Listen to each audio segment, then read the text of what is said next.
Data protection and privacy teams are under more pressure than ever with new laws, AI oversight, data breaches, and the constant expectation to do more with fewer resources. That's why TrustArc built a modern privacy and data protection management platform powered by Arc Intelligence.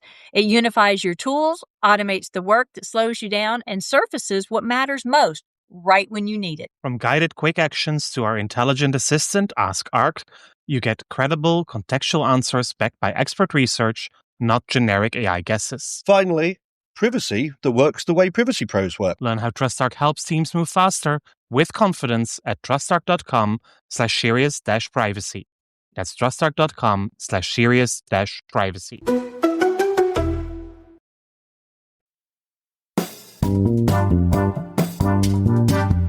This is Serious Privacy. Here are your hosts, Paul Breitbart and Kay Royal. Welcome to episode 183 of Serious Privacy, the final episode of season 4. Wow.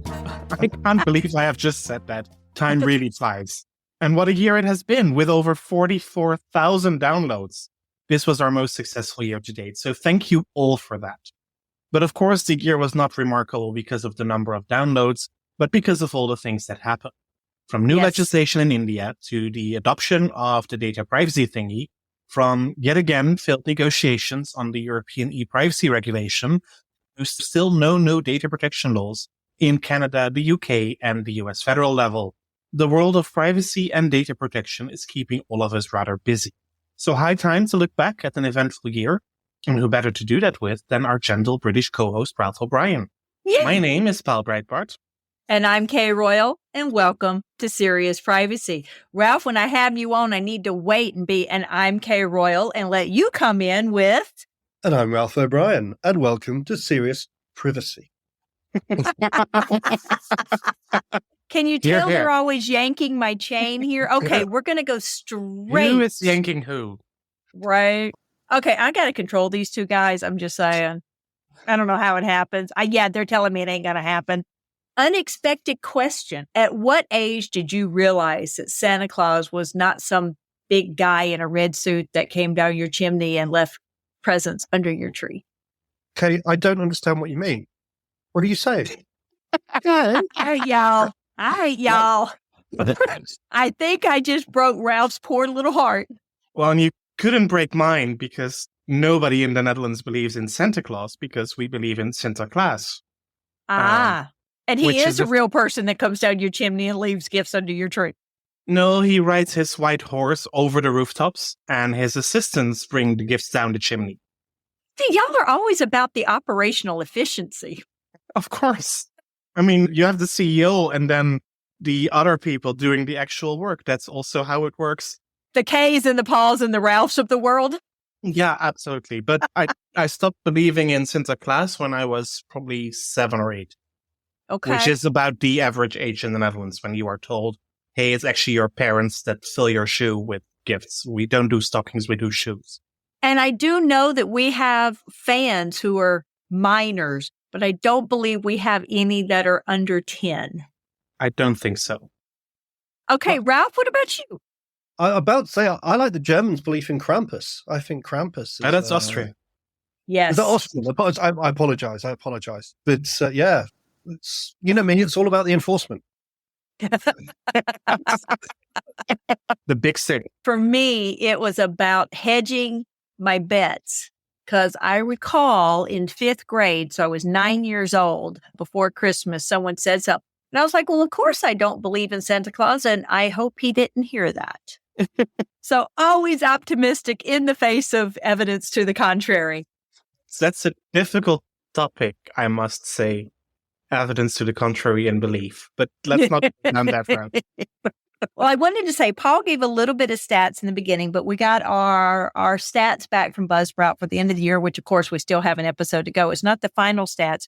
I will say they put us in the top 25% of all podcasts. However, they also gave what they based it on, and we literally missed the top 10% by like 5.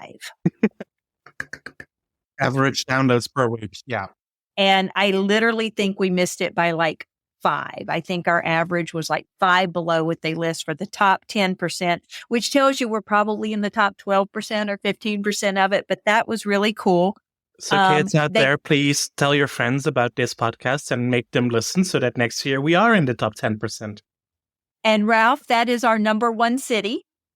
Dublin. Wow. Dublin is our number 1 city for overall downloads, followed by Amsterdam, New York, San Francisco, and London. So we are truly a global podcast here.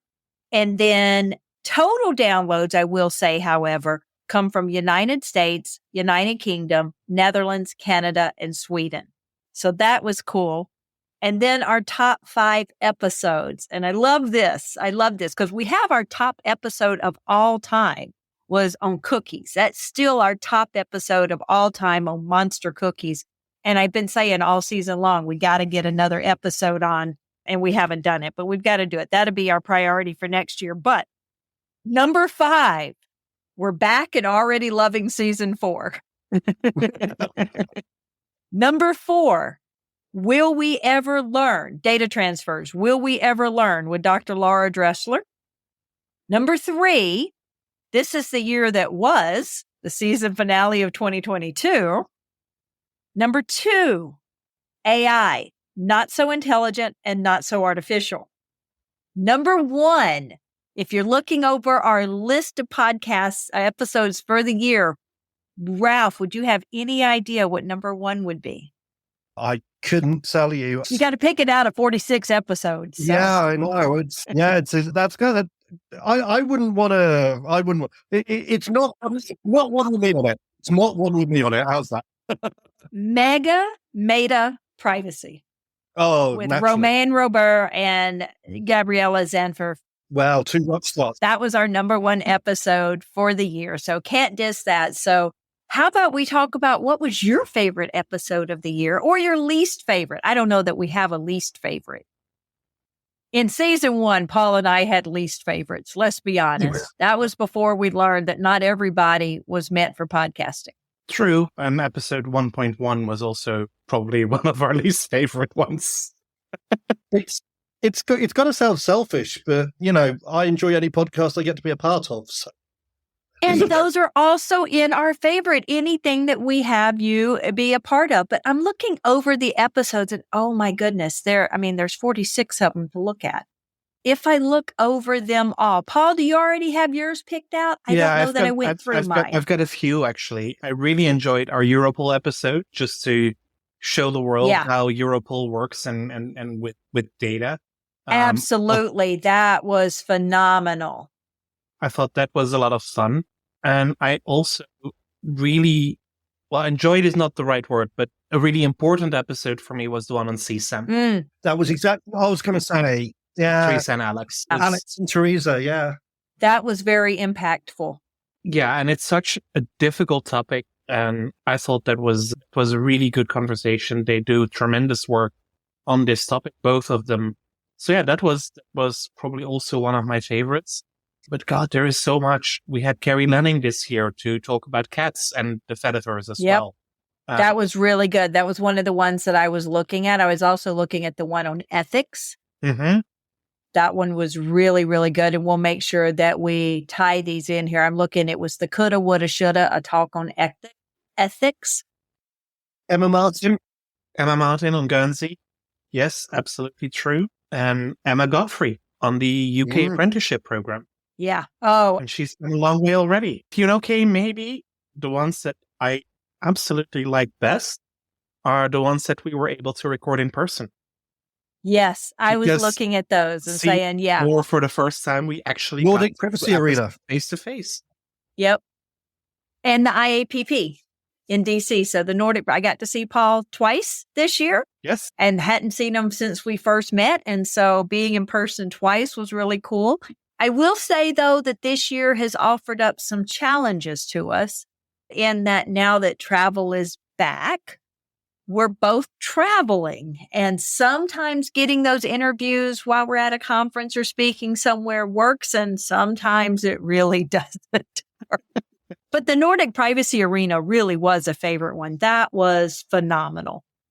Yes, it was a lot of fun to be able to do a podcast live on stage. I mean, I've been suggesting to conference organizers all over the world by now that we would be very much open to do a live podcast also on their show. And are we saying hint, hint, Trevor, if you listen, or someone who listens who also knows Trevor, hint, hint, we would like to do it in DC. Hint, hint, Well, hint. For DC, it would be amazing if we would have the big privacy podcast conundrum live.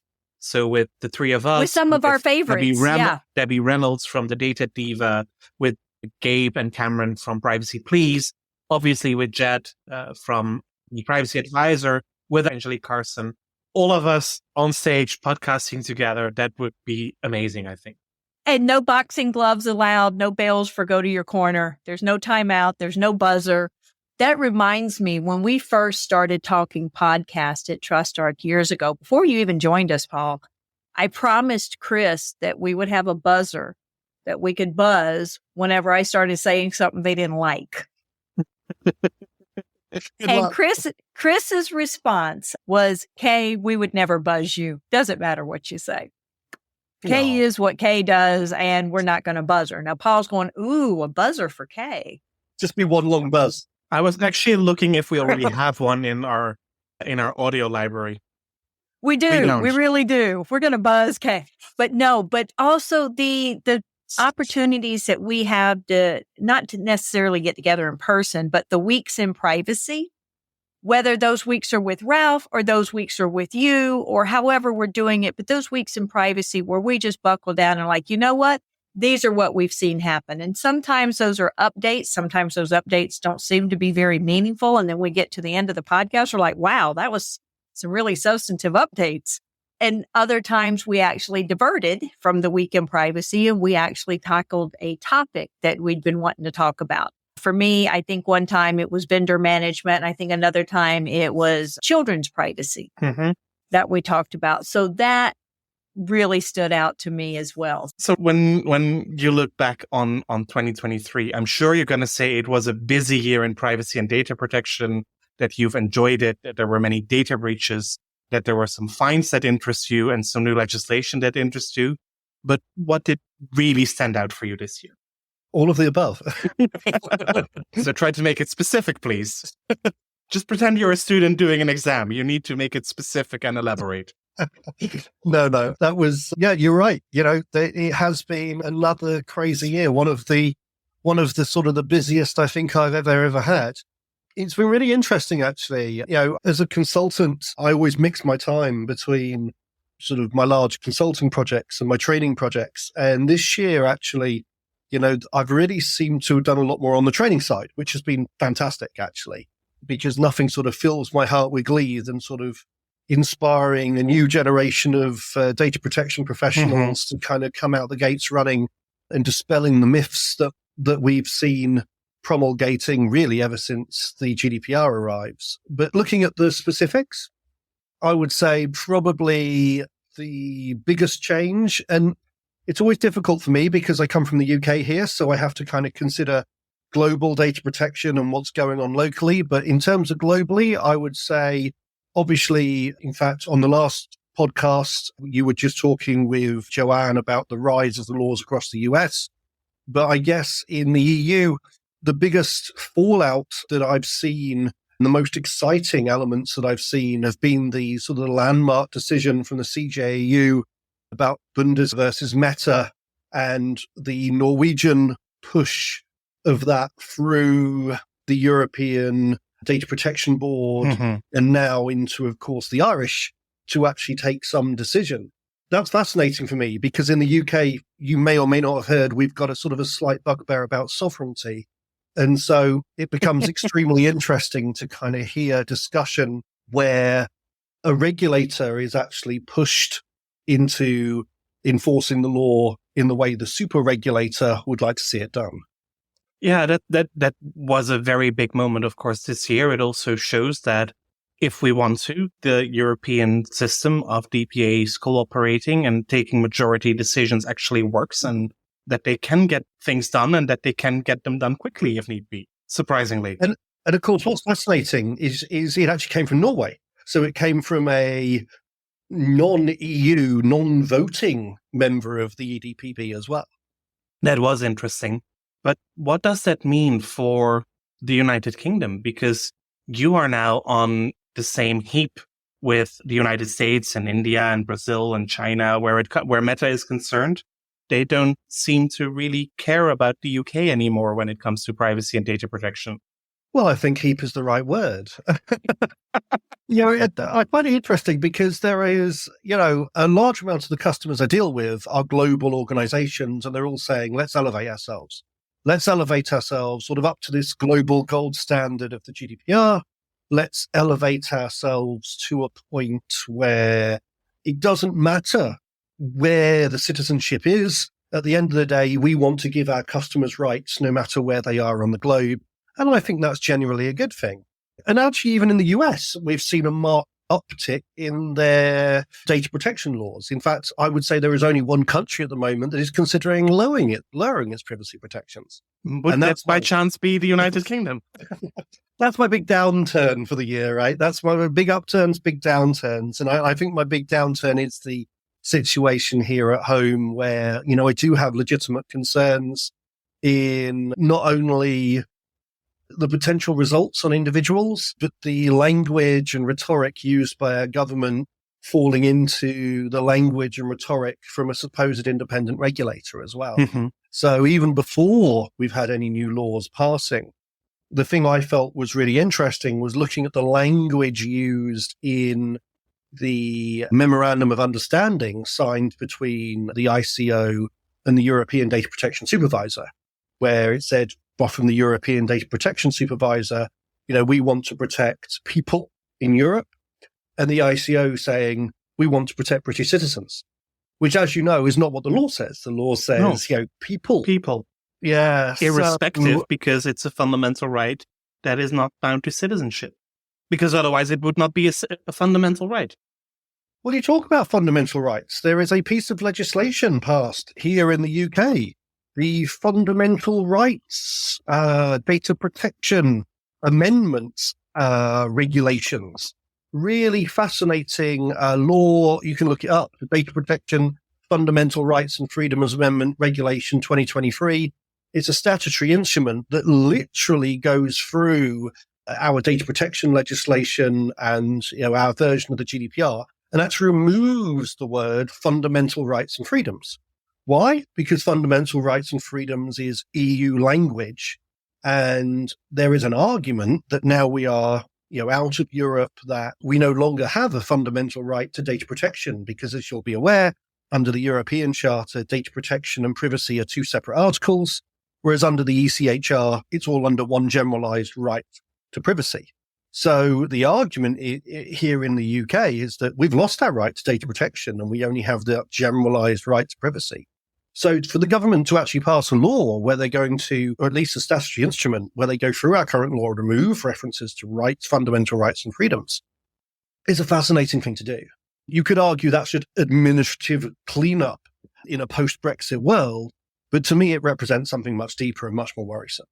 Yeah, I mean, this is a significant change, especially for one of the founders also of the Council of Europe, which was all about fundamental rights, including that fundamental right to privacy and later on the fundamental right to data protection. So it's surprising. Well, we have this thing called respect for the rule of law. It's one of the first things the European Commission looks at on an adequacy arrangement. The country isn't in chaos and it respects the rule of law. And you look at our current Conservative government's approach to the law at the moment, it's, well, if the courts say that putting people on a plane to Rwanda will break their human rights, we'll pass a new law that saying will mean that we still can. Yeah. That's saying that we still can. So I don't know if that's respecting the rule of law or trying to use the law to break the law. It's a very odd situation we find ourselves in. And we are coming up to elections this time next November, December time. But in the meantime, of course, you just wonder how much damage the current government will do before that point to those fundamental rights and freedoms. And of course, there's no guarantee what would replace them would be any better. So my advice to my customers is quite embarrassing, really, to kind of talk about the UK as an irrelevance. That's a horrible thing to be able to say. But, in a world where everyone else is moving their standards up towards the GDPR, if you're a global or even a European organization in any way at all, it's actually difficult to actually say to the customers, well, let's not worry about local law. Let's worry about the highest standard, because that means you don't have problems with data transfers. It means you're applying the highest rights everywhere. But in terms of, as you say, regulatory penalty, there isn't too much to fear here at the moment. We've seen a number of reprimands this year rather than, a more penalizing approach. And that means that you are right. A company like Meta, let's go back to the start of what we were talking about, has taken the approach in the UK after Bundeskartellamt to say, well, we won't offer those pay or consent options in the UK. We will treat the UK as if you're the customer of Facebook Inc. in the US rather than the customer of Facebook Ireland in the EU, and not give you the EU rights. And that's kind of crazy because they are in our law. Our law hasn't drifted apart so differently from the EU that those rights aren't there. But at the same time, you are trying to make clear that you want your law to drift away from the European legislation. Well, not you personally, obviously, but your government. I've always learned in law school that international treaties go above national law. So there is no way that national law could circumvent in an international treaty. But apparently that part also no longer applies in the UK. Maybe Boris Johnson can translate for the current government what pacta sunt servanda means, that treaties must be adhered to. Yeah, true. And it's fascinating. You look at the whole Rwanda situation and, people trying to, and in a way it's a distraction from other things that are going on. But, it wasn't just the ECHR that's being violated here. There is all sorts of international treaties, refugee treaties that the UK has signed up to over, the last 70 or 80 years, certainly since World War II. I'd be proud to say the UK has been one of the countries that led that march towards human rights, as you say, found a member of the Council of Europe. A lot of the ECHR was done under UK penmanship. So to find ourselves in a country that then decides that it doesn't want to be bound by the things that it created. And as you say, international law generally beats local law. So where does this idea of sovereignty come from in a way that isn't xenophobic, in a way that isn't costly to humanity and our international commitments? Wow, that was suddenly a lot deeper than I thought I was going to get into on a Christmas episode. So, getting back into the festive mood after this sorrow, which also is part of looking back, of course, on a year. But looking back at 2023, if you look outside of the EU and the US, what's there to celebrate from your perspective?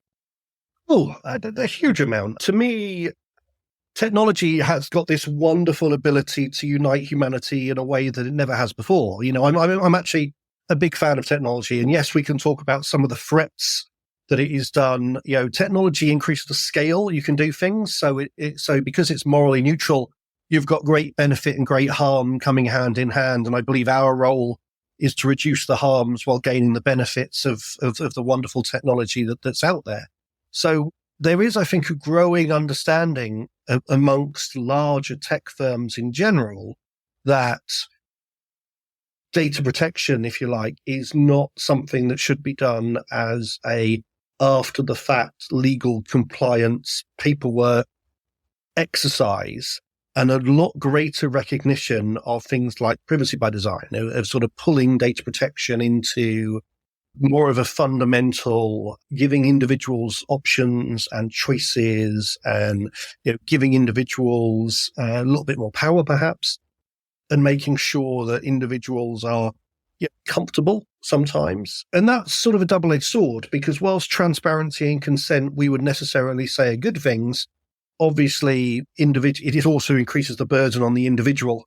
And so, when you say what's the best thing to be done in data protection or privacy in the last X years, I think the technology providers have got a huge amount to, be credit, because it's that thing, the GDPR can say all it likes on the piece of paper, but when a company like Apple says, no, we're going to enforce on our technology, you can press a button and we won't let anybody track anything, and that's fundamentally done within the technology.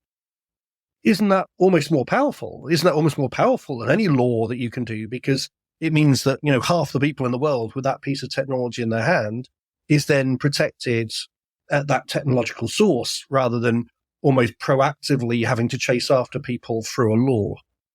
It's certainly stronger, but I think it's also, to a certain extent, quite concerning, because it means that company policy becomes much more important than legislation. And we already see that when it comes to censorship, for example, and another small fundamental right called the freedom of speech, where some of the social media consider that certain things should not be said or should not be posted because they don't like it and it's not part of their company culture. And to some extent, that goes to the extremes. Look at the way that X, previously Twitter, is now not moderating any content any longer, and all kinds of crazy and extreme right and extreme left propaganda can be pushed out again. But at the same time, when you go to Instagram, a female nipple cannot even be shown because that is contrary to Meta's policies and preferences, even though that is completely legal in the vast majority of countries around the world. So I'm not that comfortable with companies imposing their vision and their policy as the truth that should be adhered to. I'd rather have the legislation that is established through a democratic debate. It's, you've got to feel sorry for those larger companies. And, as much as I've perhaps in the past been guilty of saying that a Facebook and a Google or a Meta is the evil empire out there who are out there to hurt our privacy, I think most of my customers are facing this problem of global technology, local law, right? And you do get different regimes out there with different moralistic standpoints. And again, I can point to the UK this year that brought out a law called the Online Safety Bill. Why? For good reasons. They wanted to make the internet a safe place for children and all this kind of good stuff. But, when you connect yourself to the world is connected to you in all of its savagery, glory, beauty, and of course, all of the dark side as well. You define what's harmful, and this was a big problem they come up in drafting the law. What do you define as harmful? Well, pornography. We could look at pornography. I mean, obviously, do you want to expose young children to pornography? Probably not. But yet you don't want to criminalize it as something that's awful. It's part of the natural human experience to derive pleasure from sexuality. So at the end of the day, whilst it's, as long as it's done safely with consenting adults, then, it's a very different thing. Would I rather expose children to that or some of the more harmful things that's out there about transphobia and racism and religion? And, it becomes a very difficult thing to understand what's harmful. And is harmful the same as illegal content? The two things are very different, right? They are. And I'm sure if you and I had a debate, Paul, what you consider harmful and what I consider harmful might be two different things, right? So yeah, and that's also because each of us has different ethics because of our background and our worldviews. And that's a debate I've been having a lot in recent years. If you want an ethical approach to data protection, you first need to agree what is ethical. Yeah, it's fantastic. Yeah, people have asked me to train data ethics this year. And I had a customer that came to me and said, do a data ethics training course. And I said, brilliant. What are your ethics? And they said, well, what do you mean? I just want you to do a training course on data ethics for me. And I said, yes, but what's your ethics? What do you want me to teach people are your company's ethics? And they said, what? They just hadn't kind of gone down that road of thinking, So there is a lot of maturity still required. If I look back at highlights for this past year, for me, one of my personal highlights was actually teaching together with you. Because we had a lot of fun doing that. We did. Teaching accountability to a whole group of professionals. How do you build your data protection compliance program? How do you talk about it to your leadership? How do you demonstrate that you are actually doing the right things? How do you do impact assessments? How do you do risk assessments? How do you do security assessments? All of that. And I think that's important. Also that it's not just about individual rights and how do you deal with an access request. It is not just about what is the right legal basis for this or that data processing operation. It is also about the whole underlying program that you need to establish. Yeah, project management skills, softer skills, communication skills. I've always said that the data protection professional has really got to be a jack of all trades. You're sort of part risk manager, part project manager, part communicator, part legislates, part developer. Yeah, software development again. Yeah, when you go into privacy by design and software engineering, and you've really got to understand that element of the organization as well. And you're right, it was a joy, Paul. It was a joy, and I'm really hoping that we get a chance to do more dates across 2024 because, again, and it wasn't just yourself as well, it was Andrea as well and Paolo and the rest of the team there at Maastricht University. I heard they actually had Tash Whitaker delivering on the DPO course the other day there as well. I think that team in particular are putting together a wonderful team of people who it's a privilege and a joy to work with. So yeah, long may it continue. Oh, yes. I'm looking forward to the first training course of next year, which will be in Lisbon, the one that you actually also took some years ago. So hoping congratulations to the first masters who came off that course as well, including our dear friend Alex and others who managed to successfully complete their master's program as well. And, education is important, but as I've always said, it's not just education in what the law says. It's the practical experience of how to actually run a data protection office and deliver on the expectations of the management and customers and change perception of the whole profession. Luke and Claire and others who we've talked to had coined that phrase from blocker to builder. And I really hope that the data protection profession as a whole moves along their evolution from, instead of being the legal person that says no, being the practical person who says, yes, let's do this. And here's a load of controls to reduce risk. Let's do this and let's add value by adding this functionality rather than being subtractive. So, if I was to ask data protection professionals to make one New Year's resolution, if you like, it's to be that builder rather than the blocker. It's to be additive, not subtractive. You have now reached the first 30 minutes of the Serious Privacy final episode for Season 4. You may stop now and pick us up again at your leisure, or continue listening for the last 30 minutes of Serious Privacy 2023. Which regulator stood out for you in the past 12 months? You may have hinted at one already. I'm not sure whether that's the one you're going to pick. But which global data protection regulator is the one that stood out in 2023? I love it. I mean, the first one that comes to mind, I'm going to say it's the Nordic DPAs because they're all women and they have that phenomenal cooperation going on and their regulatory sandbox, which we learned. But if I really look at what regulators are doing, I do like what the FTC here in the U.S. is doing.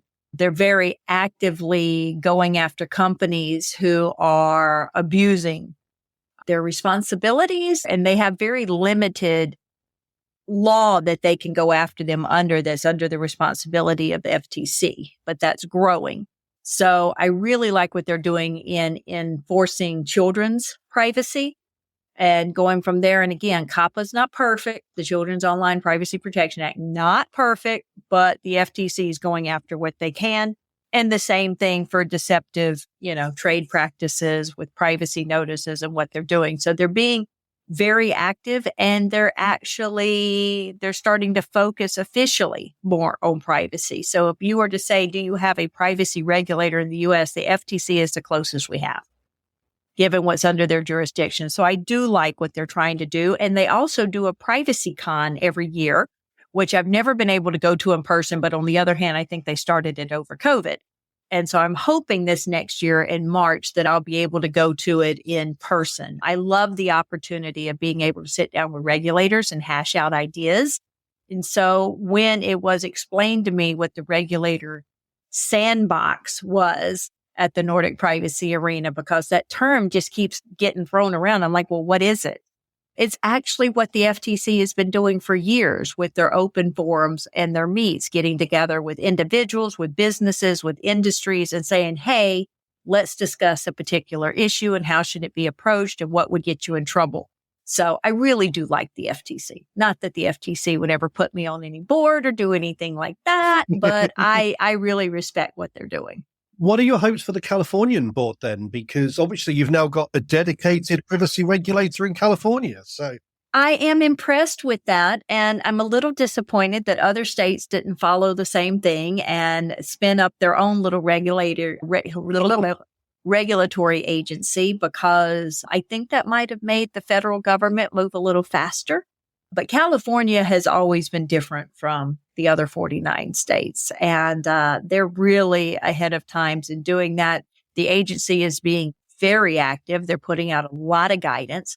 I mean, and I think I was listening to one of their board one time say, when someone asked them, well, can you put out any guidance? And she's like, we have hundreds, if not thousands of pages of guidance. Yeah, if you want to hide something in a blizzard, throw a lot at it, right? It's kind of like, well, can you come out with some succinct bullet point guidance that we can easily absorb and enact on? But if you read their decisions and what they've done, they're pretty cool. Ralph? oh wow, where to begin? They've all done different things. This is the thing. They've all done a lot of different things. I think, do you know what? In terms of legacy, I think Emma Martin's worth talking about, because perhaps not anyone's first choice because Guernsey is a small place, a small island, but certainly the work that they've done through their Project Bijou, not just Emma, her team as well, of course, and good luck to her in her new role in the new year. But obviously it's the work that she's done on the proactive side, the educational side, the going into schools and sort of getting them while they're young, know, and letting people know their information rights from a really young age, the Project Bijou work that's been happening there. So in terms of the sort of the interaction and increasing understanding of the general populace, you'd actually imagine that I'd come out and start saying something about enforcement, because I'm always online going, do enforcement, do more enforcement, hurt people for their transgressions. But actually, on the more proactive side of stuff, it's Emma and the team down at Guernsey that I think deserve a huge amount of credit. And if you want to hear more about Emma, or from Emma, actually, listen to episode 6 of this season, where Kay and I have a long conversation with her about all the great work that she's been doing on Guernsey. Superb. Yeah, I mean, obviously we've just mentioned Norway and the Bundeskartellamt case as well. I wouldn't be doing my job if I didn't mention my home regulator here, who has confused me with a number of reprimands and then one late bit of enforcement this year. I think that certainly the Irish regulator's in an interesting place, because obviously we're now going to have a number of commissioners over there in the new year. I didn't see a LinkedIn post from you yet that you have not been selected, so I guess you are still in the process. I didn't apply. I have heard from our good friend Alex that sadly he hasn't been chosen to go through to the next round. I would assume the same is true for Max Schrems. Yes. No, but actually I didn't apply. And, I always think, what do they want in a regulator? And, I always think that a regulator, perhaps I'm not political enough. Perhaps I want to say what I mean a little bit too much to be politic.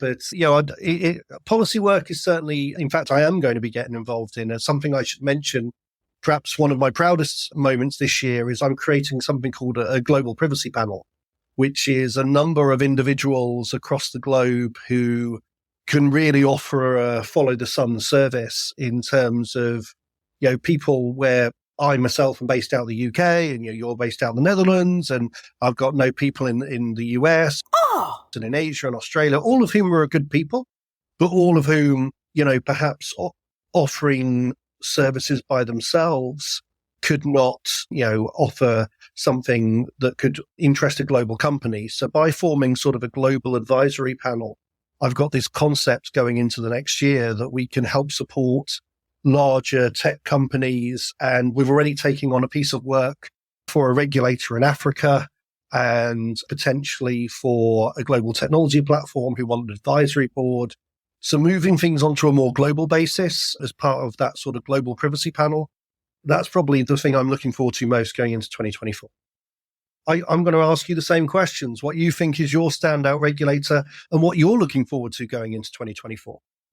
So when it comes to the standout regulator, apart from I would say the obvious candidates. Certainly Norway is very high up there for me because they've done amazing work throughout this year, not just with the Meta case and the personalized online advertising, certainly also the Grindr case, which they saw through with a massive fine also for advertising that they were not transparent about, but also the way that they are approaching their strategic plan. The chair of the Norwegian DPA during the Nordic Privacy Arena explained that she actually held a series of roundtables throughout the country with companies, with public authorities, just to talk about what it is to be a data protection authority, what they should do better, what they should focus on. If the company was in the seat of the regulator, what would be their number one priority? A listening tool. Yeah, a listening tool, but a very thorough one. And I thought that was actually a really good thing to do to when you come in as a new data protection authority, new commissioner, to set up your strategic plan. So that's one. Outside of the traditional Western world, I would like to give a big shout out to Kenya. The Office of the Kenyan Information Commissioner is doing so much at the moment. They're a very young authority. They've been around for around 2 years, I believe. They've now opened up offices, not just in Nairobi, but also in Mombasa, in Nakuru.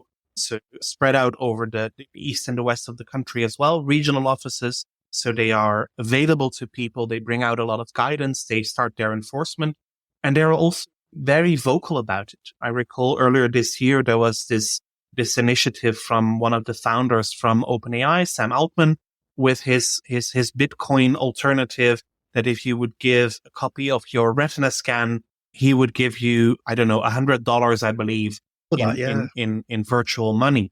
And a lot of people, obviously, that is a lot of money. So it was very quickly very popular also in Kenya. And the regulator said, no, we're shutting this down because this is completely illegal under our legislation. And that was very impressive, especially for such a young regulator to do things like that. So a big shout out to Kenya. And going ahead into 2024, what's your hopes for 2024? Well, it would be nice to see a bit of live in the US federal legislative debate. Not sure we're going to see that. It would be nice to see some live in the commission review of the adequacy decisions that were made under the directive that should have been reviewed, at least in my perspective, by May 2022. We still have not seen those. You mean Uruguay and Argentina don't have GDPR-like laws? Is this what you're telling me? I'm not sure whether they do, because the commission is still reviewing them. And they claimed just ahead of Schrems 2 in 2021 that the reviews were almost done and they were just waiting for the Schrems 2 judgment to confirm a few things. But we haven't seen it appear. And it's not just Uruguay and Argentina and New Zealand and Israel. It's also the Channel Islands, for example. So I do have a personal interest here as well, now declared.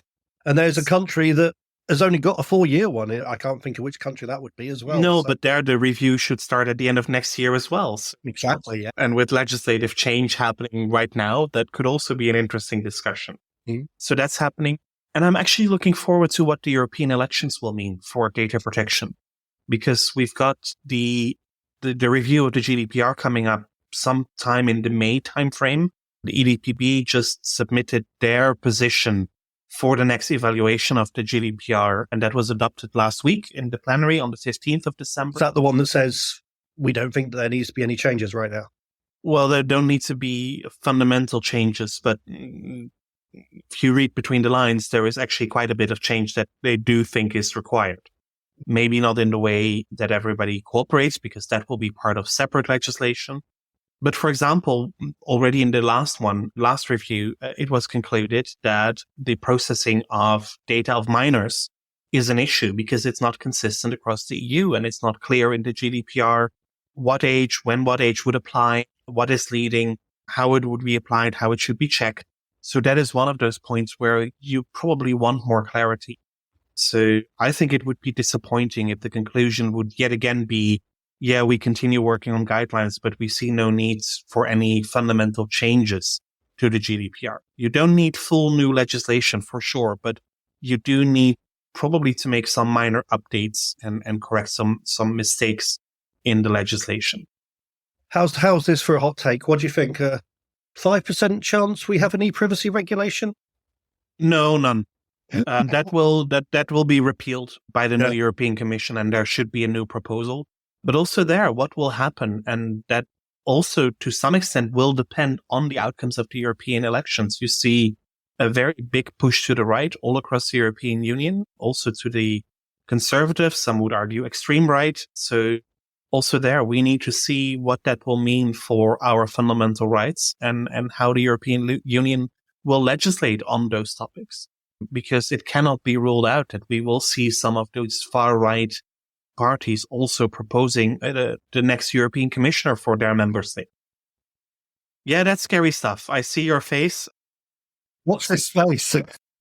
So that's one of the reasons why I'm curious to see what the European elections will bring. Yeah, watch this space, indeed. Indeed, indeed.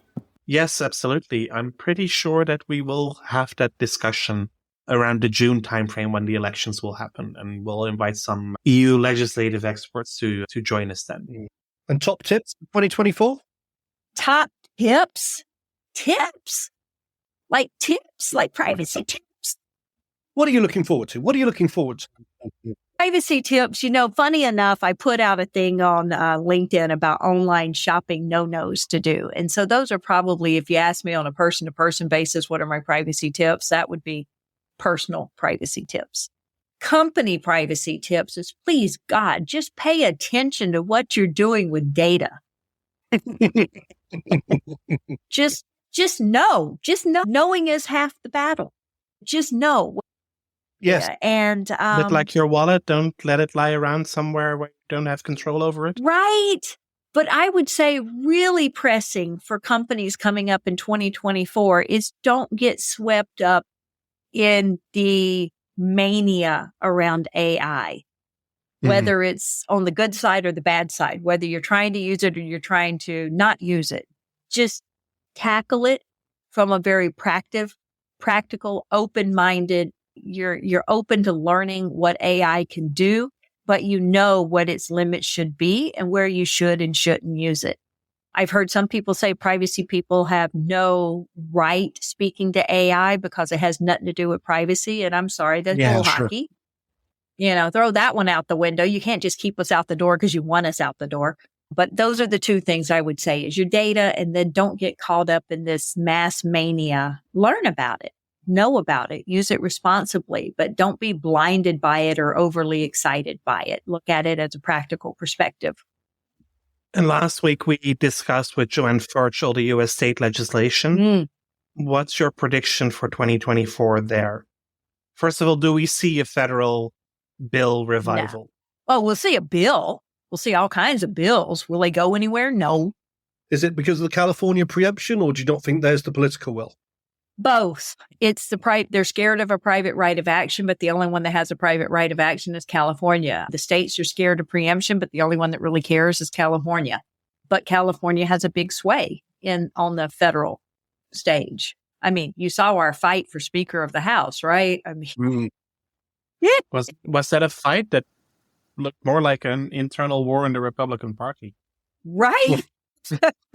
But yeah, so it's not going to. And I think the reason it's not going to is because our elected politicians don't know enough about the subject to, one, give it the priority it needs, or two, give it the consideration it deserves.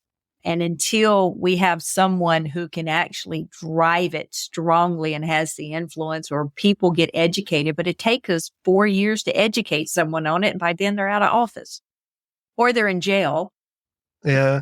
I actually sent a message to my local politician who's recently changed about the Data Protection Digital Information Bill here in the UK and said, what are you thinking about it? Which way are you planning on voting? Could you be happy to have a discussion sort of thing? And I got back a message about Brexit and the fact that we'd left the EU. And I'm like, oh my God. You're like, okay, yeah. I don't have enough crayons to explain this to you, but okay. No, I've actually thought about running for office. Wow. And that's nice. I don't know how. I don't have tons of money to throw at the problem. Vote for Kay. You heard it here first. Right. Well, maybe you need to move to Colorado because there the Republicans seem to be out of the windows. I saw that. That's interesting. And I wonder about that because it seems like they're priming it for a Supreme Court debate. Mm-hmm. Before January 4th. So SCOTUS will not have a quiet Christmas, apparently. No, it's going to be very interesting there. And with But you are avoiding my other question. Oh, am I? Yes, your predictions for state legislation. We're currently at state 12. legislation. I think there's going to be 12, 6. right? There's going to be 6 6 more? I think there's going to be 6. There are 7 more now. They are counting Florida, even though Florida is not really a generally Comprehensive. applicable privacy, but we discussed that to death. I think there's going to be 6 more. I don't know why. 6 just sounds like a nice number. We're going to have 6 more. I think this is 19. And then I think after that, we're going to start driving closer to a federal bill. But that also puts us in the next election year. So we know big election years, you're not going to see enough. So maybe I need to knock that down because next year is 2024 and it's a leap year and an election year. They're not going to pay attention to privacy, but I'm hoping it's going to be one of the big points of conversation.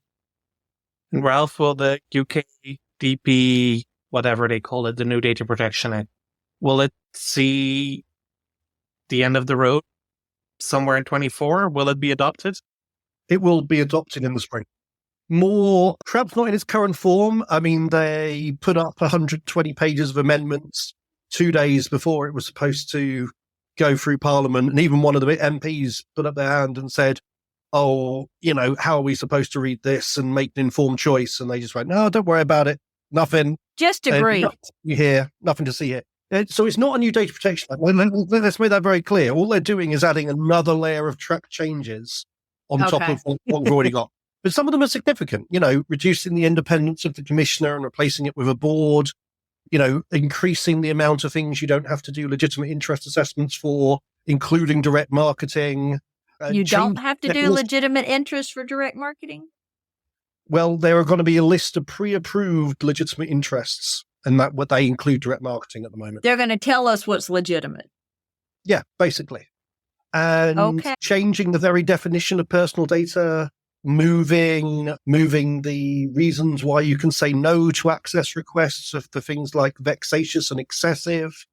They're the only country in the world to be reducing its rights for individuals. How's that? Right, which is really interesting. But I do find it interesting, this whole thing around vexatious requests, because what we're starting to see come out is and this came, I believe, from a UK decision, if you believe that the purpose is not individual access or what it is related to that data that you have, if you think that they're asking for the data for another purpose, such as filing a lawsuit on someone, that's not a reason for a personal data access request.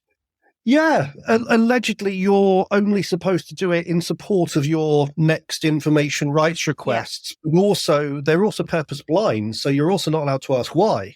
So no, there's nowhere in the law that there are limitations to the reasons why you can ask access or deletion or whatsoever. So I find it interesting that we're moving that direction as to, if you believe this isn't for the person's own interest, that it has a secondary purpose, then you can deny the request. No. Okay. Well, watch this space, but they're looking for it to be passed in the spring, this extra layer of track changes. And what it'll do is it'll mean that small to medium enterprises will use it as an excuse to feel they can ignore the law, and larger enterprises will keep adopting the GDPR anyway, who work globally. So yeah. Okay. We need a happy note to wrap up. We need a happy note to wrap up on. Here's the thing. We're coming back next year. Here's a happy note. Now, y'all keep in mind, Paul and I like to have the big winter, cold, snowy, nasty part of January to ourselves. And we come back on January 28th, my daughter's birthday, but also Global Data Privacy Day. Data Protection Day. For sure. He knew I was waiting on that. He knew I was waiting on that. Hey. I think there are 2 countries that adopted it as Global Data Privacy Day, and all the rest of them Global Data Protection. The commemoration of signing of Convention 108. On the automated processing of personal data. See, these guys know a thing or two. Not PII. I mean, there's no PII in the Convention of Europe Convention, in Council of Europe Convention. That is a wall I beat my head against all the time, the PII debate. Anyway, we're coming back next year. We'll be here for 2024. Now, we say that, knock on wood, that the holidays go well and we actually do come back, but we are excited to come back for season 5. We've already outlasted millions of podcasts, apparently, that spun up over COVID because people were trapped at home. But Paul and I didn't start it over COVID. We were already starting it, and then it happened. No cause and effect there whatsoever. No, we will continue in season 5. We will have Ralph back on as our guest co-host on occasion when either of us is traveling or when we just feel like it, or when we need a UK voice or somebody to tell us that privacy is actually privacy. In all of those situations, we'll get Ralph back data protection if you really with actually data protection. Exactly. Or if we want to bring a ginger to the argument, I mean. And we already have quite a few guests that we have reached out to, guests that have reached out to us, that they can come on. And yes, we are looking also to do some face-to-face episodes again next year, starting in DC somewhere in the Easter timeframe during the Global Privacy Summit. Yep. And on that note, we'll wrap up another season of Serious Privacy. This was season 4. Thank you so much once again for listening to Serious Privacy. If you do like us, please do tell your friends and colleagues about us. We want to make that top 10 next year, or the top 10%. Rate and review our episodes in your favorite podcast app or on your favorite podcast platform. You'll find the podcast on social media at Podcast Privacy, on LinkedIn as Serious Privacy. You'll find Kay on social media as Hearn of Privacy. You'll find Ralph as at IGR O'Brien and myself as Europol B. Until next year, goodbye. Goodbye. Bye, y'all. That was Serious Privacy.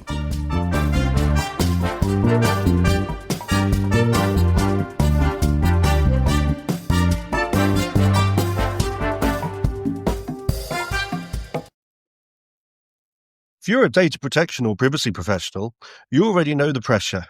Non-stop regulatory change, AI oversight, internal demands, and the expectation to somehow stay ahead of it all. And the old patchwork of tools just isn't cutting it anymore. No. That's why TrustArc created a modern privacy management platform powered by Arc Intelligence. The TrustArc platform brings your workflows, evidence, research, tasks, and applications all together in one unified and intelligent workspace so you don't waste time digging, clicking, or context switching. With Ask Arc, your privacy assistant, you can ask plain language questions about laws, jurisdictions, or even your own program data, and get credible, cited answers based on NIMBY research and more than 1,000 global laws. It's explainable, transparent, and purpose-built for data protection and privacy. So if you need to add a vendor, create a cookie banner, or start an assessment, quick actions take formally complex tasks, turn them into bite-sized guided workflows to save you time. It's a platform that thinks like you, works like you, and helps you move faster with confidence, whether you're a seasoned DPO or you're just getting started. See how modern privacy gets done. Explore Arc at trustarc.com/serious-privacy. That's trustarc.com/serious-privacy.